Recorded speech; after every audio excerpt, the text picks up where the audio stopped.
वर्षों कथा में हमने श्रवण किया था तुलसीदास जी महाराज का जीवन चरित्र, और जीवन चरित्र पूर्ण करने के बाद बाबा तुलसीदास ने रामचरितमानस की रचना क्यों की? अपनी अंतिम अवस्था में रामचरितमानस क्यों लिखा? उनके 3 हेतु थे। एक था स्वांत सुखाय, दूसरा था प्रबोधाय और तीसरा था गिरा पवित्र। राम कथा लिखी अपने अंतःकरण के सुख के लिए। उन्होंने राम कथा का पठन किया, भगवान का प्रबोध हो, भगवान का ज्ञान हो, इसीलिए। और उन्होंने रामचरितमानस का गायन किया, उनकी वाणी है वो पवित्र हो। ये 3 हेतु के कारण बाबा तुलसीदास जी ने रामचरितमानस लिखी, और उसके बाद हम रामचरितमानस में प्रवेश कर गए थे। मंगलाचरण का जो प्रथम श्लोक था उसमें हमने कहा था कि तुलसीदास बाबा ने वर्ण से लेकर मानवाहा ये 2 शब्द प्रथम और अंत में लिखे थे। वहां तक हमारी चर्चा हुई, तो उस दिन हमने पूछा था कि बाबा तुलसीदास ने 7 ही श्लोकों में मंगलाचरण क्यों किया? पूरा रामचरितमानस तो उन्होंने लोक भाषा में लिखा, व्यवहारिक भाषा में लिखा, पर 7 कांडों के जो मंगलाचरण के श्लोक थे वो सारे उन्होंने संस्कृत में लिखे। तो ये 7 श्लोक प्रथम मंगलाचरण में लिखने का उनका क्या भाव है? और जब रामचरितमानस की पूर्णाहुति हुई तो अंत में और प्रथम शुरुआत में मंगलाचरण करने की रीति है अपने शास्त्रों में। तो जब रामचरितमानस पूर्ण हुआ तो उनका मंगलाचरण करते हुए पूर्णाहुति 2 श्लोकों में थी। तो कई संत ये 7 श्लोकों का भाव करते हुए अपने अपने मत रखते हैं। कहते कि जब किसी का भी जन्म होता है तो कोई ना कोई एक 7 दिन में से एक दिन में ही होता है। और दूसरा, कोई कहते हैं कि बाबा तुलसीदास बताना चाहते थे कि हमारे सप्तर चिरंजीवी भी 7 हैं, हमारे सप्तर्षि भी 7 हैं। हमारे शास्त्रों में 7 का आंकड़ा खूब महत्व रखता है। तो बोले इसीलिए 7 श्लोकों में उन्होंने मंगलाचरण किया। तो कोई विद्वान थे, उन्होंने कहा भाई बाबा तुलसीदास त्रिकाल ज्ञानी थे, वो जानते थे कि आज जो रामचरितमानस लिखा जा रहा है वो भविष्य में 7 समंदर पार करके विदेशों में भी गाया जाएगा। और उनके प्रथम वक्ता थे हनुमान जी महाराज, जिन्होंने श्रीलंका में माता सीता को भी सुनाया और विभीषण जी को भी सुनाया। तो बोले 7 समंदर पार करके ये जो रामचरित है वो एक दिन गाया जाएगा। और मनुष्य का शरीर छूटता है तो 7 दिन में कोई ना कोई एक दिन निश्चित होता है। पर वो जाते हैं तब उनके साथ 2 शब्द ही जाते हैं, राम नाम सत्य है। तो बोले पूरा जीवन मनुष्य ने जी लिया, पर अंतिम 7 दिन छोड़कर आए, 7 दिन में आए, 7 दिन छोड़कर गए, तो अंत में बचा 2 ही शब्द, राम नाम। तो इसलिए बाबा तुलसीदास ने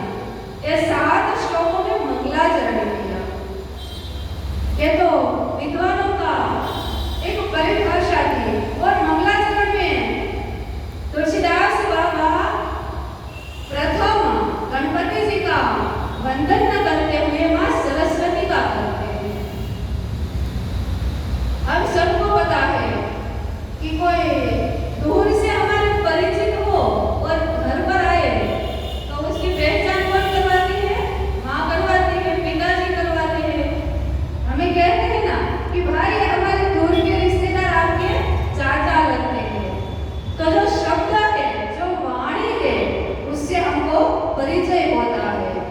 तो गणपति जी महाराज प्रथम पूज्य है। ये हमको किसके द्वारा पता चला? वाणी द्वारा ही पता चला ना, शब्द द्वारा ही हमारे कान में गया। भाषा हमारी समझ में आ रही है। तो शब्द द्वारा जो ज्ञान हमको होता है, बाबा तुलसीदास ने कहा कि माँ सरस्वती की कृपा से मुझे ये ज्ञान हुआ, मुझे ये भान हुआ कि प्रथम पूज्य गणपति जी है। इसीलिए प्रथम उन्होंने गणपति जी की पूजा न करके माता सरस्वती की पूजा की। और दूसरा वर्ण का अर्थ होता है अक्षर, क ख ग म भ। यदि तुलसीदास महाराज कहते हैं कि सही समय पर सही शब्द न निकले तो गड़बड़ी हो जाता है ना। जैसे राम शब्द पवित्र है, उसका उल्टा अर्थ करने को भी वो पवित्र तो करता है, तो उल्टा करोगे तो क्या हो जाता है? मरा। तो शब्द यदि सही समय पर सही ना निकले तो बोले मेरी काव्य है, मेरी कविता है, वो गान करने योग्य नहीं बनेगी। इसीलिए प्रथम वर्ण को नमस्कार किया और दूसरा नमस्कार है वो अर्थ को किया है। कोई शब्द हो बिना अर्थ का हो तो यहाँ जो बोर्ड लगा है हमारे पीछे, उनमें पूरा लिखा है, बाबूजी का नाम लिखा है, तारीख लिखी है, पर उसमें अक्षर बीच बीच में आगे पीछे कर दे तो उनका कोई अर्थ नहीं निकलता। तो तुलसीदास बाबा कहते हैं कि मेरे शब्द सही निकले और शब्द भी ऐसे निकले कि जिसमें से अर्थ भी उत्पन्न हो। तो इसीलिए अर्थ को प्रणाम किया, अर्थ भी हो जाए और रस न आवे तो रस कितने हैं हमारे? 9 प्रकार के रस हैं। खाने वाला रस नहीं, वो तो 6 प्रकार का है। तो 9 प्रकार के रस है, वीर रस है, श्रृंगार है। तो आदि 9 रस में यदि जिस प्रकार का रस हो उसी प्रकार की भाषा न बोली जाए, वाणी न बोली जाए, तो उसमें कोई आनंद नहीं आता। जब किसी की वहां किसी का शरीर शांत हो गया हो, उस समय करुण माहौल होता है ना, रोते थे, पर वहां जाकर कोई सुरवीर की बात करे, कोई श्रृंगार रस की बात करे, तो उस में रस बैठता नहीं है। तो बोले मेरी कविता में रस आए, इसीलिए उन्होंने रस को नमस्कार किया। फिर छंद को प्रणाम किया है। जिस प्रकार कोई कविता है, कोई गीत है, हम गायन करते हैं तो बीच बीच में अटकते हैं ना, श्री राम जय जय राम, तो बीच बीच में हमारा लय आता है। तो बोले यदि रामचरित मैंने लिख लिया, मेरी कविता लिख गई, पर उसमें रस, उसमें छंद ना हो तो वो गाने योग्य नहीं बनती। उसके बाद उन्होंने गणपति जी महाराज को भी प्रणाम किया कि हे गणपति देव, यदि आप नहीं पधारेंगे तो मेरी एक कविता है वो लिखी नहीं जाएगी, क्योंकि सारे विघ्न के हरता गणपति जी महाराज हैं। तो गणपति महाराज को प्रणाम किया और शास्त्र की अर्थ से यहाँ उन्होंने कहा वाण विनायक हो। विनायक माने गण, गण का दूसरा अर्थ होता है अपने शरीर से भी ले सकते हैं और अपने बंधु बांधव को ले सकते हैं, मित्रगण, बंधुगण, बांधवगण। तो आप सब यहाँ कथा श्रवण करने आए हो, तो आपके पुत्र, भाई, अड़ोस पड़ोस सब में आपके परिवार में अनुमति दी, ठीक है आप जाओ, तो आप आराम से बैठ कर कथा सुन सकते हो ना।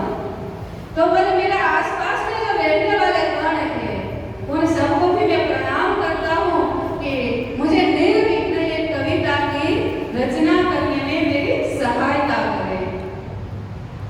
और दूसरा अंदर का गण है, इंद्रिय गण, विचार गण। हमारी इंद्रिय ठीक ना हो तो कथा श्रवण कर पाते हैं?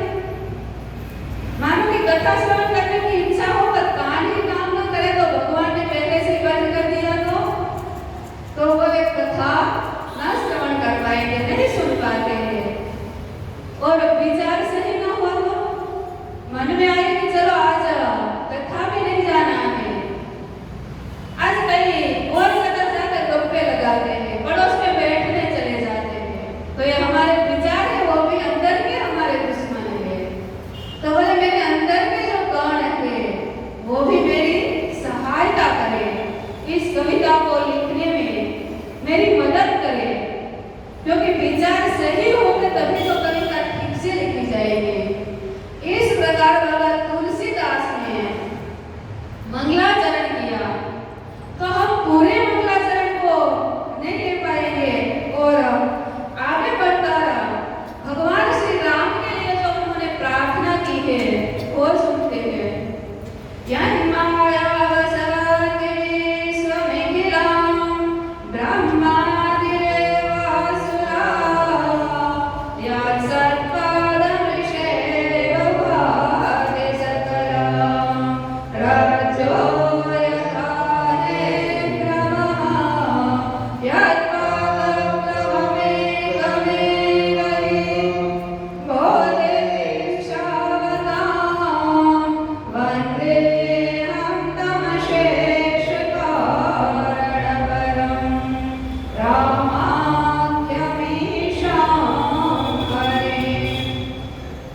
तुलसीदास जी महाराज बाबा भगवान श्री रामचंद्र जी से प्रणाम करते हैं, नमस्कार करते हैं और कहते हैं कि हे प्रभु, आपकी ये जो माया है, इस माया को पार जाकर मैं आपके गुणगान गाऊं, ऐसी मुझ पर कृपा करना। तो भगवान की माया क्या है, भगवान की माया कैसी है, उसे एक शब्द को समझकर हम फिर सीधा ही कथा में प्रवेश करेंगे, परोपकार करेंगे। एक माया शब्द थोड़ा सा समझ लेते हैं कि माया क्या है। एक बार नारद जी महाराज भगवान श्री कृष्ण के पास द्वारका नगरी में गए। समय कम है इसलिए थोड़ी जल्दी जल्दी कथा बता देंगे। भगवान के पास जाकर बोले, प्रभु मुझे सब समझ में आ रहा है पर आपकी माया दिखती नहीं है, आपकी माया है कैसे, मुझे थोड़ी समझाइए ना। भगवान को लगा कि ऐसे कोई समझते नहीं है, हमें कुछ लीला करनी पड़ेगी। द्वारकाधीश प्रभु ने कहा अब मेरे पीछे पीछे चलो। भगवान तो चलने लगे वन में आगे आगे, नारद जी पीछे पीछे। इतना तेजी से चले कि नारद जी थक गए, भूल गए कि मैं क्या प्रश्न लेकर आया था। भगवान से आवाज करे, प्रभु रुक जाइए ना, भगवान अब तो बैठे ना, मैं थक गया हूँ। भगवान भी बैठ गए। नारद जी से कहा, नारद मैं थक गया हूँ, मुझे प्यास भी बहुत लगती है, तो मेरे लिए थोड़ा पानी लेकर आ जा। नारद जी महाराज गए पानी लेने। थोड़ा दूर जाकर देखा एक गांव है, गांव के पास में कुआं है, वहां कई सारी लुगड़ियां माताएं पानी भर रही है। नारद जी ने कहा मुझे पानी मिलेगा? तो किसी ने कहा हाँ महाराज, क्यों नहीं मिलेगा, पीजिए। नारद जी को पानी पिलाया। उनकी नजर जो पानी पिलाती थी उस एक लड़की पर गए। नारद जी महाराज पानी पीना भूल गए, उसके सामने देखते रहते हैं। थोड़ी देर बाद सब उनकी सखियां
ओम नमः पार्वती पतये हर हर महादेव।